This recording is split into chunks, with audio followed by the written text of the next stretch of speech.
নমস্কার দর্শক বন্ধুরা, আমি প্রতিমা কুকিং উইথ প্রতিমা চ্যানেলে তোমাদের সবাইকে আবারও একবার আন্তরিকভাবে সুস্বাগতম। আশা করি বন্ধুরা তোমরা সবাই ভালো আছো, সুস্থ আছো। আমিও তোমাদের মতো ভালো বন্ধু পেয়ে বেশ ভালো আছি। আজকে আমি তোমাদেরকে খুবই মজাদার একটা রেসিপি শেয়ার করব। রেসিপিটা সম্পূর্ণ নিরামিষ। রেসিপিতে যাওয়ার আগে যে সমস্ত নতুন বন্ধুরা আজকে প্রথম আমার এই ছোট্ট পরিবারে এসে আমার এই মজাদার রেসিপিটা দেখছো, তোমরা আমাকে সাপোর্ট করে আমার পাশে থেকো। চলো রেসিপিটা শুরু করি। দেখো, রেসিপিটা শুরু করার জন্যে আমি এখানে কিছুটা তরমুজের খোসা নিয়েছি। আমরা সাধারণত তরমুজ খাওয়ার পর খোসাটা ফেলে দিই, কিন্তু এইভাবে মজাদার রেসিপি জানা থাকলে আর কখনো তরমুজের খোসা কেউ ফেলবে না। এই মজাদার রেসিপিটা বানানোর জন্যে প্রথমে তরমুজের খোসাগুলোকে সুন্দর করে কেটে নেব। চলো তাহলে কেটে নিই। দেখো, তরমুজের খোসাটাকে সুন্দর করে ছোট ছোট করে কেটে নিয়েছি। এইভাবে সুন্দর করে কেটে নিতে হবে, পরিষ্কার করে ধুয়েও নিয়েছি। এবারেতে দেবো আমি অল্প একটুখানি আলু। আলুটাকেও আমি ছোট ছোট করে তরমুজের খোসার মতো কেটে নিয়েছি। এবার আমি রেসিপিটা শুরু করব। রান্না করার জন্যে কড়াই বসিয়ে দিয়ে কড়াইতে দিয়ে দিচ্ছি সরিষার তেল। এরপর আমি তেলের মধ্যে দিচ্ছি 2টো এলাচ, একটা দারুচিনি আর 2টো লবঙ্গ আর একটা তেজপাতা, আর দিচ্ছি অল্প একটুখানি কালো জিরে। এরপর এটাকে খুন্তি দিয়ে একটু নাড়িয়ে দেবো। এর থেকে কালো জিরেটার থেকে বেশ সুন্দর সেন্ট বেরোচ্ছে, তার সাথে গরম মশলার। এরপর এতে দিয়ে দেবো কেটে রাখা আলুগুলো। সব আলুগুলো দেওয়া হয়ে গেলে খুন্তি দিয়ে ভালো করে উল্টে পাল্টে নাড়তে থাকবো আলুগুলোকে। এরপর আমি দিয়ে দিচ্ছি চা চামচের মাপে 1 চামচ আদা। আদাটাকে পেস্ট করে নিয়েছি, পেস্ট করে দিয়ে দিলাম। তারপর ভালো করে নাড়ানাড়ি করার পর ওতে দিয়ে দেবো কেটে রাখা তরমুজের খোসাগুলো।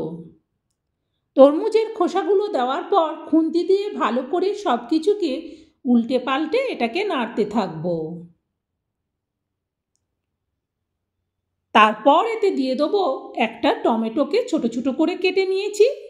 দেওয়ার পর এটাকে ঢেকে দিলাম। 2-3 মিনিট বাদে ঢাকনাটা খুলে নিচ্ছি। ঢাকনাটা খুলে আবারও এটাকে ভালো করে খুন্তি দিয়ে উল্টে পাল্টে নেড়ে দেবো।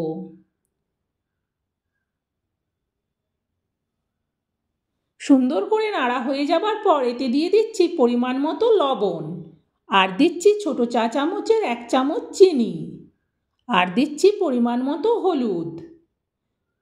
এরপর এটাকে খুন্তি দিয়ে আবারও একবার নেড়ে দেবো। সুন্দর করে এভাবে নাড়ব। তারপর এতে দিয়ে দেবো আমি পরিমাণ মতো ধনে গুঁড়ো, আর দিচ্ছি স্বাদ মতো লঙ্কার গুঁড়ো। দেওয়ার পর খুন্তি দিয়ে আবারও এটাকে ভালো করে নাড়তে থাকবো।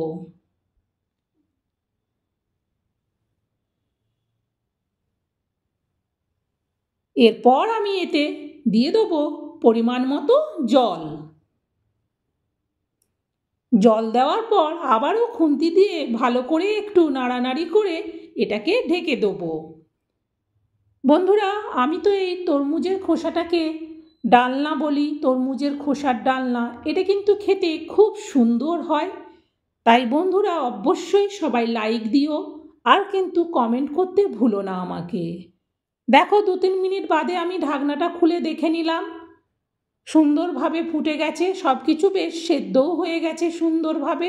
ভালো করে সব কিছুকে নাড়ানাড়ি করব। তারপর এটাকে একটা জায়গার মধ্যে নামিয়ে নেব। যেই বাটিটাতে রাখবো আমি রেসিপিটা, সেই বাটিটাতে দিয়ে দিলাম ছোট চা চামচের 1 চামচ ঘি। এই ঘিটা দেওয়ার পর আমি তরমুজের খোসার ডালনাটা এই বাটিটার মধ্যে ঢেলে নিলাম। এরকম একটা সম্পূর্ণ নিরামিষ ফেলে দেওয়া জিনিস, যেগুলো ফেলে দেয় সবাই, এটা কিন্তু খেতে খুব সুন্দর লাগে। আর এই রেসিপিটা দিয়ে ভাত, রুটি, মুড়ি সব কিছুর সাথে খাওয়া যাবে।